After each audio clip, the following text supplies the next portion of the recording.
उल्टी चढ़ाई। गुरुदेव जी कहा करते थे ना, 3 प्रकार के मार्ग बताते थे, मीन मार्ग, विहंगम मार्ग, पिलका मार्ग। तो विहंगम कहते हैं पक्षी को। पक्षी जब एक जगह एक पेड़ से उड़ा और दूसरे पेड़ तक गया तो बीच में कोई रास्ता नहीं बनता है। ऐसे ही साधक जब साधना करता है तो कोई रास्ता नहीं छोड़ता, ये बात सच है। भले हम लोग कहते हैं कबीर पंथ, पंथ माने रास्ता, तो कबीर का पंथ, लेकिन पंथ का मतलब क्या बताएं। ठीक है, लेकिन कबीर ने जो साधना की, बुद्ध ने जो साधना की, उन्होंने कोई रास्ता नहीं छोड़ा। क्योंकि भी बाहर से तो ठीक है, वो भजन गा रहे हैं, वो शांत बैठे हैं, प्रवचन कर रहे हैं, कुछ पता थोड़ी चलता है। अच्छा मान लो कबीर साहब की बात छोड़िए, गुरुदेव जी की बात करते हैं। हमें तो देखें सभी लोग गुरुदेव जी के दर्शन ही किए हैं, तो कैसे पता चलता कि क्या कैसे साधना की और कौन सा रास्ता छोड़ के गए, अब उस रास्ते पर कैसे चल रहे हैं, कुछ नहीं। सही कहा जाए तो उनका रास्ता उनका था, आपका रास्ता आपका होगा। विज्ञान में और धर्म में यही अंतर है। आज तक जो विज्ञान का आविष्कार हो चुका है और जिसके संबंध में वैज्ञानिकों ने बता दिया है, जैसे न्यूटन ने बता दिया, जो था, आविष्कार का मतलब खोज, आविष्कार का मतलब नया निर्माण नहीं होता है। खोज मतलब खोज क्या हुई कि जो पहले से थी उसी को खोज ली गई। जो चीज़ें पहले थी या जो नियम पहले था उसी को समझा गया। तो गुरुत्वाकर्षण का नियम न्यूटन ने बताया कि भाई पृथ्वी में गुरुत्वाकर्षण की शक्ति है, चीज़ों को अपनी ओर खींचती है। अब ये बातें समझ में आ गई, अब फिर से उसके संबंध में जानने की जरूरत नहीं है, आगे काम करो इसके। ऐसे ही एडिसन ने बिजली के बारे में, पहले बिजली का कोई प्रकाश नहीं होता था, बिजली चमकती थी तो प्रकाश तो लगता था, लेकिन उसका अपने व्यवहारिक रूप में प्रयोग करने का कोई सिस्टम नहीं था। वो तो पहले से था, दीप जलाओ प्रकाश करो, ये तो था, लेकिन विद्युत के माध्यम से प्रकाश का आना ये नहीं था। उन्होंने इसकी खोज की और उसके मन में हुआ कि जब वहाँ इतना प्रकाश हो जाता है तो फिर वो काम यहाँ भी किया जा सकता है। बहुत सारे प्रयोग किए, अब हो गया, अब उसके आगे काम करो। बहुत सारे सूत्र देते हैं, जैसे आइंस्टीन ने दिया सूत्र, अब उसके आगे कोई करेगा, फिर से नहीं। लेकिन धर्म के क्षेत्र में अलग है। बुद्ध ने जहाँ से शुरू किया, महावीर ने जहाँ से शुरू किया, कबीर ने जहाँ से शुरू किया, आपको भी वहीं से शुरू करना पड़ेगा। यही अंतर है। आपको भी रास्ता वही अपने लिए निर्मित करना होगा। आप वहीं से शुरू करेंगे, नहीं कि अब तो यहाँ तक कबीर चल चुके हैं आगे चलो। आगे तो रास्ता ही नहीं है, और क्या चलेंगे, उनके आगे तो रास्ता ही नहीं है। लेकिन वो रास्ता खत्म हो उसके पहले रास्ता है। तो विहंगम मार्ग की बात थी, फिर उसमें रास्ते नहीं बनते। दूसरा है पिपीलिका मार्ग, मतलब धीरे धीरे चलने वाली, गुरुदेव जी से सुना, मैंने तो कहीं पढ़ा नहीं कि कहीं ये बात लिखी होगी, किस शास्त्र में लिखी है। उनसे सुनता रहा। चींटी धीरे धीरे चलती है। कुछ साधक होते हैं वो धीरे धीरे धीरे साधना करते रहते हैं, ढंग है, वो भी सही है। धीरे धीरे अपने अवगुणों को छोड़ा, सद्गुणों को ग्रहण किया, धीरे धीरे साधना कर रहे हैं, तो चींटी भी पहुंच जाती है वहाँ जहाँ वो चाहती है। चींटी की विशेषता क्या है? आप देखो, चींटी के लिए जब भी चींटी कहीं जा रही हो, आप उसका रास्ता रोक नहीं सकते। कोई है हिम्मत जो कहे मैं चींटी का रास्ता रोक सकता हूँ? बिना मारे भाई, देखो मारना नहीं, मारने के बाद तो बातें खत्म हो गई। आप कोई कहे कि मैं उसको रोक सकता हूँ कि तुम यहीं खड़ी इंतजार करो, ऐसा कोई कर सकता है? यहीं खड़ी इंतजार करो, समझ गए? वो इंतजार नहीं करती है, रास्ता ढूंढ लेती है। आप उंगली रख दिए, लकड़ी रख दिए, तो लकड़ी पर चल करके या फिर रास्ता बदल करके, लेकिन वो इंतजार नहीं करती है कि थोड़ा रुकूं और ये अवरोध हटे। कोई नहीं किया है आज तक के, आप क्या करेंगे? मैंने पढ़ा है उसके विषय में, कहा कि चींटी का रास्ता कोई रोक नहीं सकता है।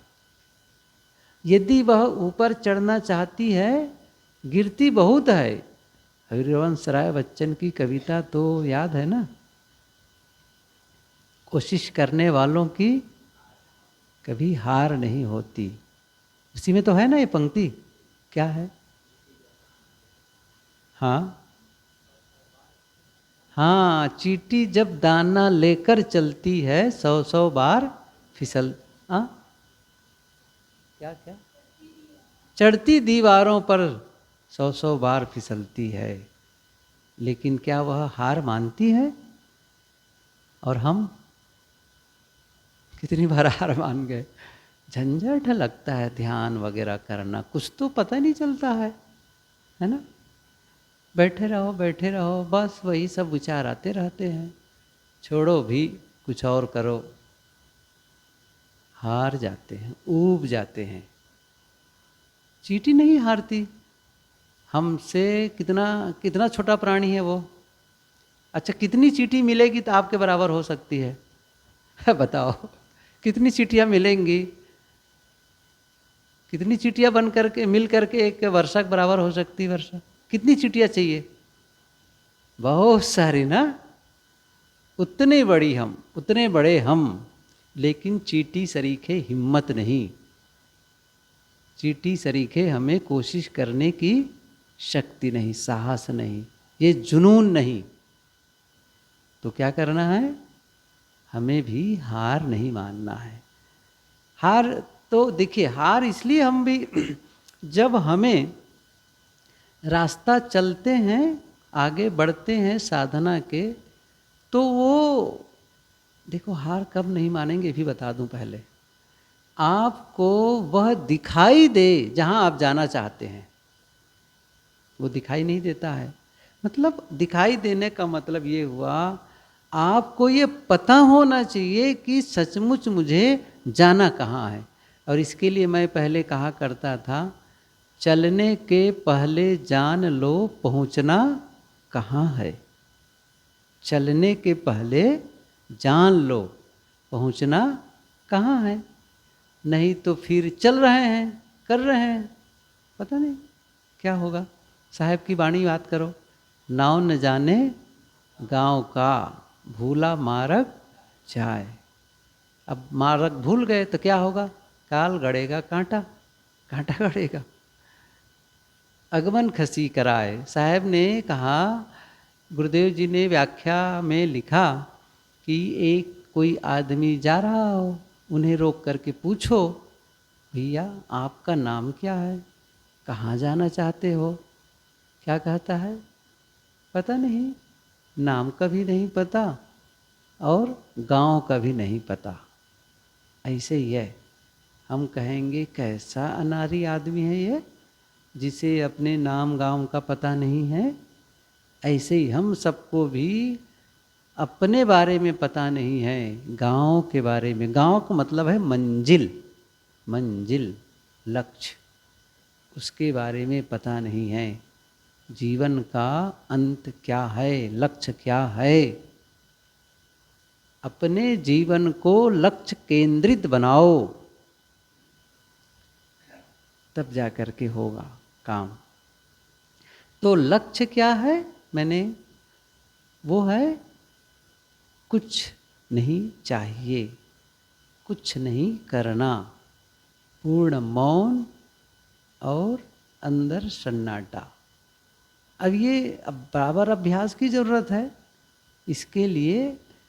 क्यों, देखिए आखिर में कुछ नहीं चाहिए का मतलब क्या हुआ कि अंदर में मौन होने का मतलब क्या हुआ, अंत में ये होना है।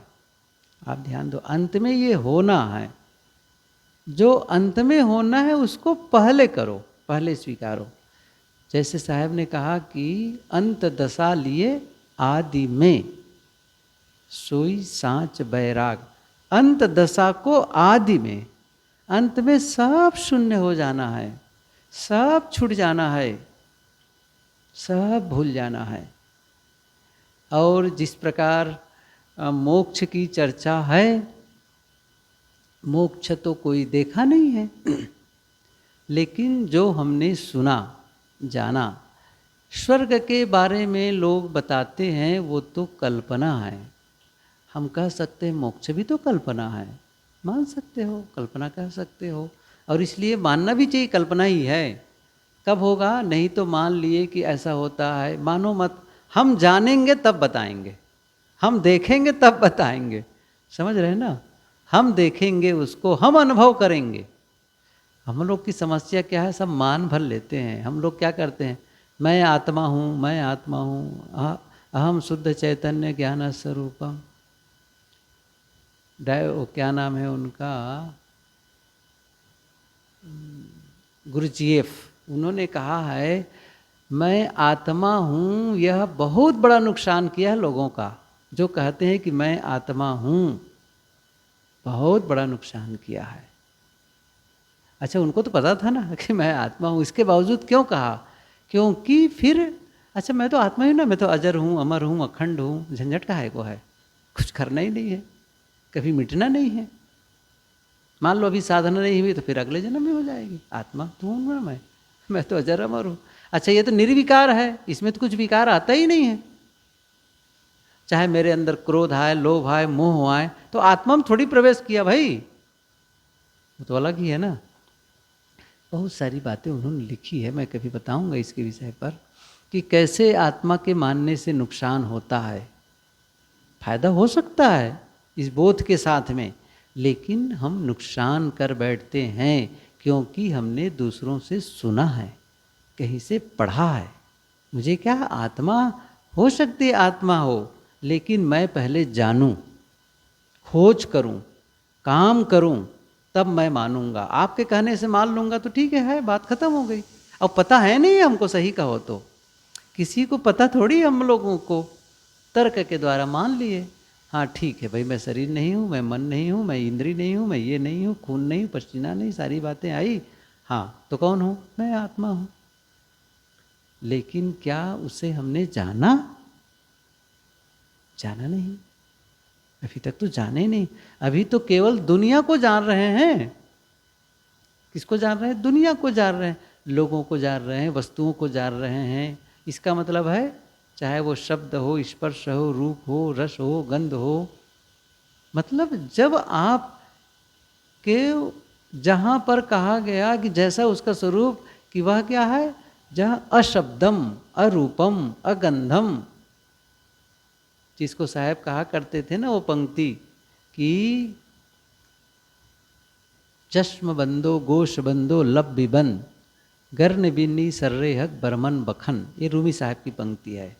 उपनिषद की पंक्ति भी इसी ढंग से है। उसमें बात आई है, यत्र नानत पश्यति नानत शृणोति नानत विजानाति स भूमा। नानत विजानाति, शृणोति, विजानाति और पश्यति, देखना बंद हो, सुनना बंद हो, जानना बंद हो, ये सब बंद होगा, सब भूमा। वो दशा जब आती है वो भूमा है, वो स्थिति है, ये पूर्णता है। तो अब जब तक वो न जाने, अब कह रहे हैं कि मैं आत्मा हूँ, मैं आत्मा हूँ, तो ये कहना का लाभ क्या है? यदि मैं समझता हूँ कि मैं आत्मा हूँ, ये इसका लाभ क्या ले सकते हैं? ठीक है, ये समझो कि मैं आत्मा हूँ, लेकिन पहले मेरा गोल है, वहाँ पहुँचना है, वो पहुँचना है। अब मुझे यहाँ काम करना है। उस दशा में जब मैं भी भीतर से महसूस करूं कि मैं कुछ नहीं जान रहा हूं, पूरी तरह से नीरवता और शांत, तो फिर क्या करना पड़ेगा? उसके लिए जैसे मैंने कहा 3 मार्ग में पिपल का मार्ग है, और तीसरी बात क्या है? मीन मार्ग। मीन मार्ग का मतलब है उल्टा चलना। मछली को तो मैंने देखा है उल्टा चलते हुए, ये बात सही है। और कहते थे उबार साहब से मैंने सुना कि यदि पानी ऊपर से लगातार, जैसे कि ये इस छत से पानी लगातार गिर रहा है, मोटी धार है, और मछली नीचे हो, तो उसमें शक्ति है कि वो छत तक पहुंच जाए, क्योंकि उल्टा चलने की उसमें शक्ति होती थी। तो ये असंभव नहीं है, असंभव नहीं है, क्योंकि तालाब की मछली कभी कभी गलियों में मैंने देखा, बहुत छोटा था गलियों में कि लोग मछली धारा बह रही उसको पकड़ दे, मछली मछली ऐसे कहते थे। अब सोचता हूँ कि वो गांव से कहाँ से मछली आएगी, वो तालाब की मछली है। सही है क्या? आप ज़्यादा खुश हैं? कुछ अनुभव है? हाँ देखो, तो इसका मतलब उल्टा चलती है मछली। तो उल्टा चलने का मतलब है जैसा जीवन आज तक जी रहे थे, अब उसका उल्टा। अब गुरुदेव जी की ही याद करो, क्या कहते थे? उल्टा का उल्टा, उल्टा का उल्टा। देखो भाई, गुरुदेव जी के जब बातों को याद करोगे ना, तो बातें सब क्लियर हो जाएगी, याद होगी। उल्टा का उल्टा सीधा। अच्छा, होता तो पहले से था, लेकिन ये शब्द नहीं मिला था आज तक। पहले गुरुदेव जी ने कहना शुरू किया तो बात तो सही है, उल्टा उल्टा सीधा ही होता है। तो अब तक हम जो तरीका अपनाए थे जीवन जीने का, तो समझ गए कि उससे तो रिजल्ट नहीं आया बढ़िया, है ना? किससे पता चलेगा कि तरीका सही नहीं? क्योंकि रिजल्ट सही नहीं मिला। यदि रिजल्ट सही मिलता तो तरीका, जैसे अभी मैं बात कर रहा था, एक वैज्ञानिक है एडिसन, जब वह एक ऐसे कार्बन फिलामेंट की खोज में लगा जिससे विद्युत का प्रकाश फैल सके, तो उसी को तो खोज रहे थे वो। हम लोग बच्चे थे तो पढ़े थे टंगस्टन धातु, पता नहीं, हम नहीं जानते, अब तो वो सिस्टम ही खत्म होगा। अब तो सब बहुत सारे ऐसे ऐसे बल्ब आ रहे हैं जिसमें वो चीज़ नहीं है। तो वो एक फिलामेंट के लिए वो प्रयास कर रहे थे।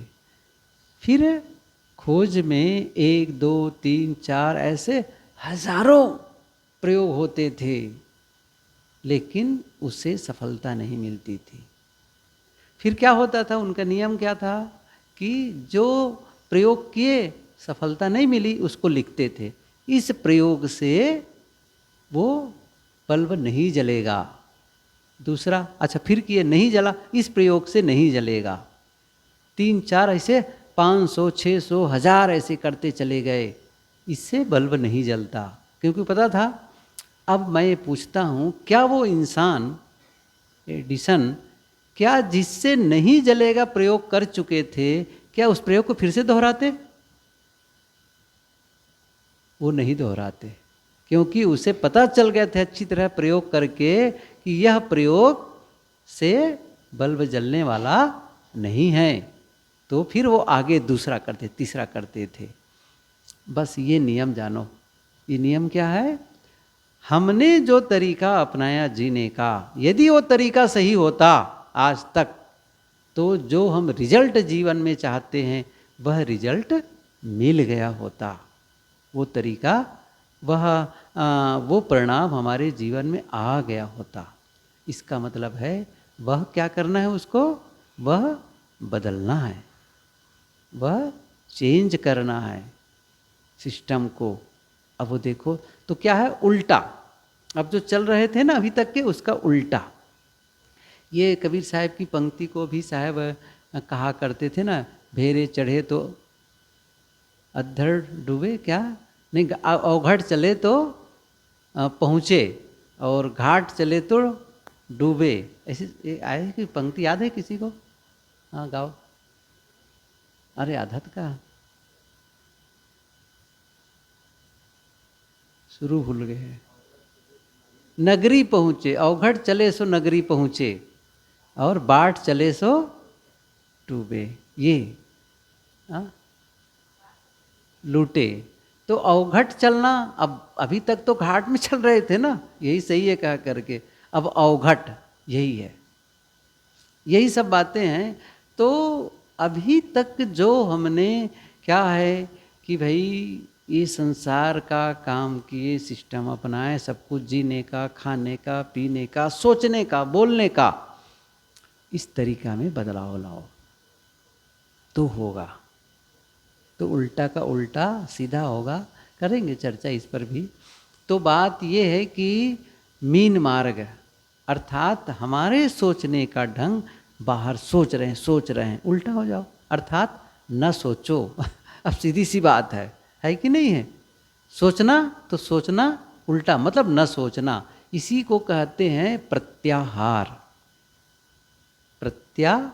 अभी जैसे मैंने एक दिन शुरू में कहा था आसन, ये क्या है? अष्टांग योग, यम, नियम, आसन, प्राणायाम, प्रत्याहार, धारणा, ध्यान, समाधि, ये योग दर्शन के अष्टांगिक योग हैं। यम नियम, यम क्या है? यम है अहिंसा, सत्य, अस्तेय, ब्रह्मचर्य और अपरिग्रह। यम, ये यम है। मैं कहीं सही कह रहा हूँ कि नहीं कह रहा हूँ? अहिंसा, सत्य, अस्तेय, ब्रह्मचर्य और अपरिग्रह, ये 5 यम है। नियम भी वही है, क्या है? शौच, और उसके बाद में आसन बताया, स्थिर सुखासनम वाली बातें। उसी के बाद में प्राणायाम, प्राणायाम के बाद में प्रत्याहार, प्रति आहार, आहार बाहर अभी ले रहे हैं ना, आँखों से रूप का आहार, कान से शब्द का आहार, नाक से गंध का आहार, ये सब इंद्रियां बाहर खुली हुई हैं। परांच खाणी वितृणयत शंभु तस्मात् परांग पश्यति नान्तरात्मन। अब ये मंत्र उपनिषद का है। तो इसका अर्थ वही है, ये इंद्रियां बाहर खुली हुई हैं। अच्छी, इसकी जरूरत भी है। आँख बाहर खुली न हो तो रूप कैसे जाने, कान बाहर खुले न हो तो शब्द कैसे जाने। तो ये तो व्यवहार के लिए इन इंद्रियों का उपयोग करना है, लेकिन साधना के लिए प्रत्याहार। प्रति माने लौटना, प्रति माने लौटना, प्रतिबिंब, प्रतिबल, प्रतिध्वनि।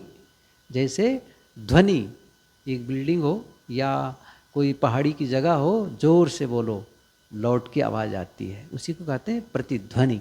प्रतिबल, प्रतिबल समझ रहे हैं ना? कोई धक्का लगाओ तो फिर वो बंदूक चलाने वालों के लिए गुरुदेव जी कहा करते थे, और मैंने तो अनुभव भी किया है उसका। ऐसे बंदूक रखा जाता था, वो एनसीसी में थे तो सिखाने ले जाते थे कमांडर लोग, और कहे कि अलग मत रखना इसको, ये झटका मारने वाले बंदूक है। पहले तो ऐसी आता, साधारण बंदूक भी आती है पीट पीट करने वाली, लेकिन सचमुच जिसमें किसी को चोट लग जाए ना गोली, तो फिर वो घायल ही हो जाए। इसीलिए चारों तरफ चौकी वो लगाया जाता था, उधर से देखो आदमी ना आए, इधर से ना, ऐसे कहा करके एनसीसी कैडेट को भेजा जाता था रोकना। चांदबारी में जाते थे गोली चलाने के लिए, तो कुंदा कहीं थोड़ा से अलग होता तो जब गोली का ट्रिगर दबाते तो पीछे की ओर आता, तो वो हड्डी ही तोड़ देती। तो बिल्कुल चिपका के रखना होता था एकदम से। ये क्या है? प्रतिबल। जितने फोर्स से गोली गई है उसी फोर्स से वो पीछे आए। प्रति माने लौटना, वही लौटा।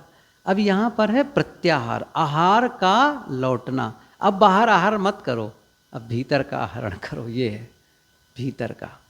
तो भीतर तो रूप है नहीं, इसका मतलब है उसे रोको। बाहर के पट बंद कर, अंदर के पट खोल, ये है। तो जब ये हम रोकते हैं, भीतर आते हैं, प्रति आहार लौटा, मतलब वो नहीं। अब जब हम देखना सुनना जानना बंद किए, जिसको कहा ना कि भाई अभी उपनिषद का ही वो मंत्र था, यत्र नानत पश्यति नानत शृणोति।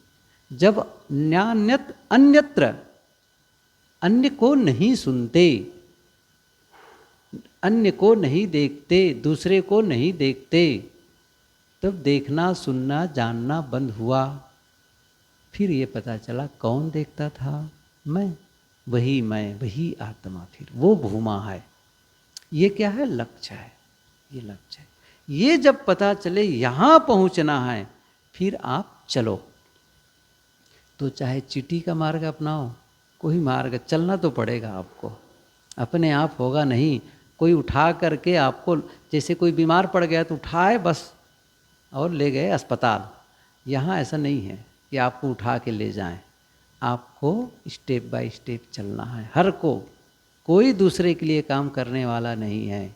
आपको संयम करना है, आपको साधना करनी है, आपको ज्ञान अर्जन करना है, आपको अपने विकारों से पार जाना है।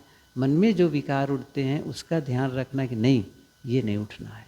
ये विकार क्यों आ रहे हैं? विकार विहीन अवस्था, निर्विकार। साहब कहते थे निर्विकार निर्विचार। तो कम से कम व्यवहार में निर्विकार होना शुरू करें। अभी तो विकारें उठ रहे हैं, बहुत सारे विकार उठ रहे हैं, कैसे काम बनेंगे? नहीं। तो मन में ये निर्णय लेना है कि मैं विकार से अलग करूँगा अपने को, निर्विकारी मुझे होना है। विकार आते हैं, मैं उससे अलग करूँ अपने को। अब तरीका चाहे जो अपनाओ, समझो पहले इस चीज़ को, क्यों मुझे इसकी आवश्यकता नहीं है, कैसे मैं उससे उद्वेगित हो जाता हूँ, आंदोलित हो जाता हूँ, कब कब ऐसे होते हैं, कौन से क्षण आते हैं, सब परखो। परखेंगे, अलग करेंगे तब होगा, नहीं तो कहते सुनते जीवन बीत जाएगा।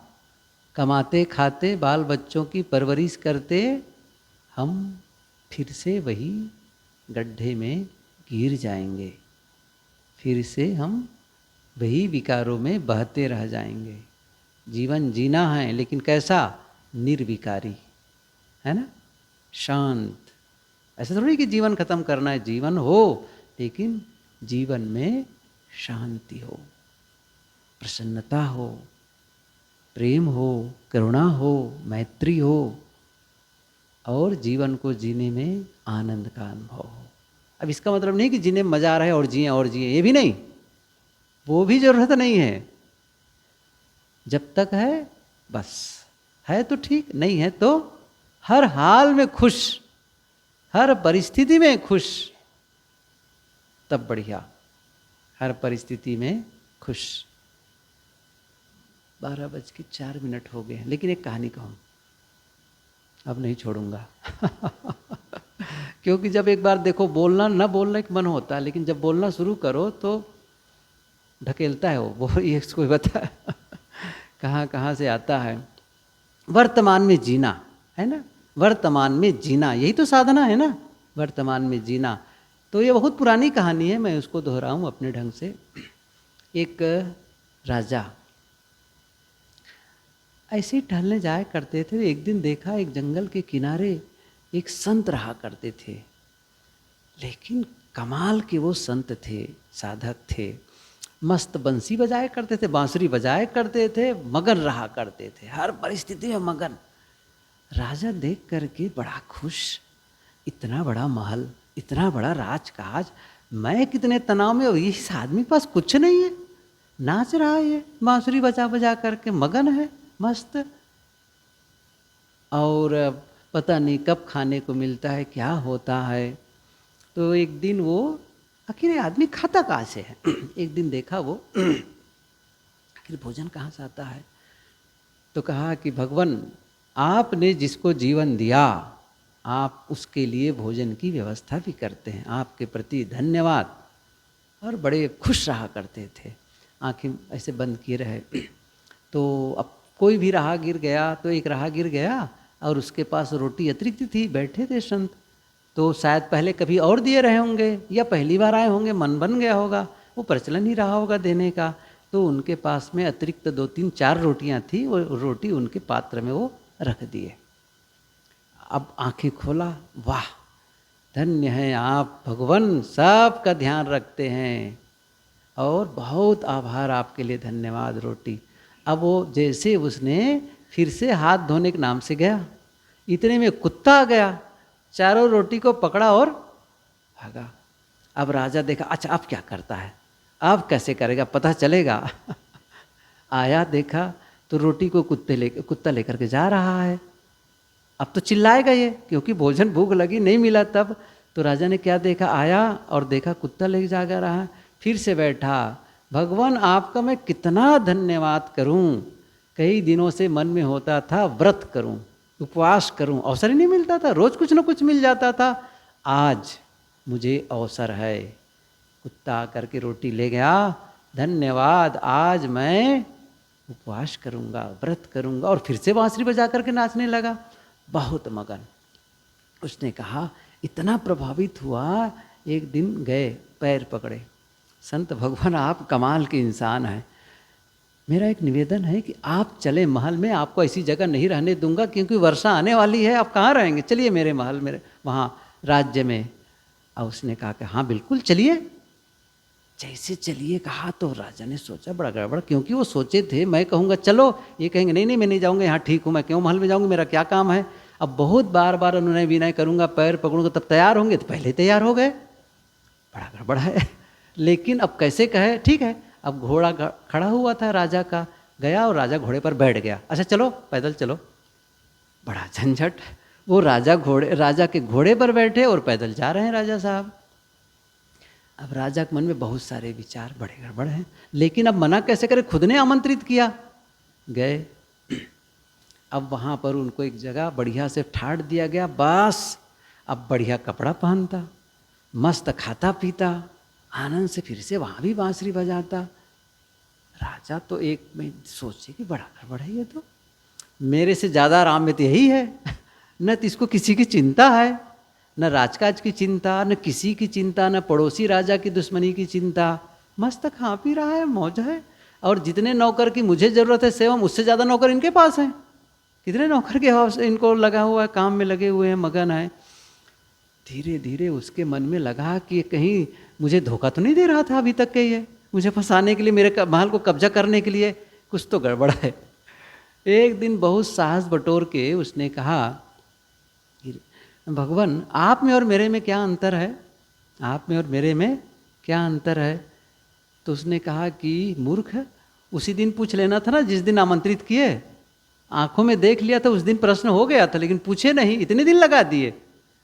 तो उसने कहा अंतर ही जानना चाहते तो चलो फिर कल मेरे साथ में, ठीक है, अंतर तो जानने, पता नहीं क्या बताने वाले, कुछ तो होगा, क्या अंतर है उसको। सुबह उठे और चल पड़े संत। अच्छा क्या चल पड़े, अब पुराना कपड़ा जो पहन के आया था सब बदल दिया, राशि वाला कपड़ा राजा के यहाँ से मिला था, और फिर वही पुराना अपना कपड़ा पहन लिया। चलो चले, आगे बताऊंगा। राजा चलने लगे, पैदल ही ले गए थे, दूर पहुँचे, थक भी गए, वापस भी लौटना था। कहे महाराज अब बता दो, चलो आगे बताऊंगा। अब फिर चले, अब तो थकने लगे, कभी चले नहीं थे। उसने कहा अब बता दो, मैं आगे नहीं जा पाऊंगा। उसने कहा बस यही मैं बताना चाहता हूँ, मैं जब बाहर था आमंत्रण देने के पहले, तब मैं मगन था, मेरा एक ही सिद्धांत है, मैं वर्तमान में खुश रहता हूँ, वर्तमान में जीता हूँ। तो वहाँ खुश था, वर्तमान में रहा करता था, जो मिला खाया, नहीं मिला नहीं मिला। महल बुला लिए, वहाँ खुश था, वहाँ बांसुरी बजाता था। अच्छा फिर निकल गया, फिर खुश हूँ, मैं वर्तमान में खुश हूँ, जो कुछ मिला उस परिस्थिति में। अंतर यही है, मैं अब जा रहा हूँ मेरे साथ में आगे, उसकी चिंता नहीं कि मैं फिर से वापस जाऊँ उसी आराम तलब, जो आराम मिला था, आनंद मिला था, खाने पीने के भोग मिले थे, उसको फिर से कोई चिंता नहीं, फिर चला। आपको चिंता है फिर से आपको महल में जाना है, मुझे महल की चिंता नहीं है, महल का सुख होगा तो वर्तमान में जीता हूँ। हर हाल में खुश रहना सीखें। सीखेंगे? ऐसा तो नहीं कि दाल में नमक कम है तो आज मैं तो बोला, मेरा कहा क्योंकि मिर्चा इतनी तो बोल दिया अपने साथी को, भैया इतना मत करो। मैं ये कहना चाहता हूँ, ऐसा नहीं कि मैं दुखी हूँ उसको बात को लेकर के, लेकिन हर हाल में खुश रहना सीखे, तब जा कर के सफलता मिलेगी। यही तो सीख के जाएंगे, कुछ और ये सीख के जाना है। तो घर में भी जाओ तो सीखो, चाहे देरी से थोड़ा भोजन मिले या भोजन कम मिले, कुछ गड़बड़ हो जाए, खुश, हर परिस्थिति में खुश। हर परिस्थिति मतलब गए, पत्नी ने डांटा, बेटा ने कुछ कह दिया, ठीक है कोई बात नहीं, सही है ना, नहीं तो आप लड़ने झगड़ने लगे तो काम नहीं बनेगा।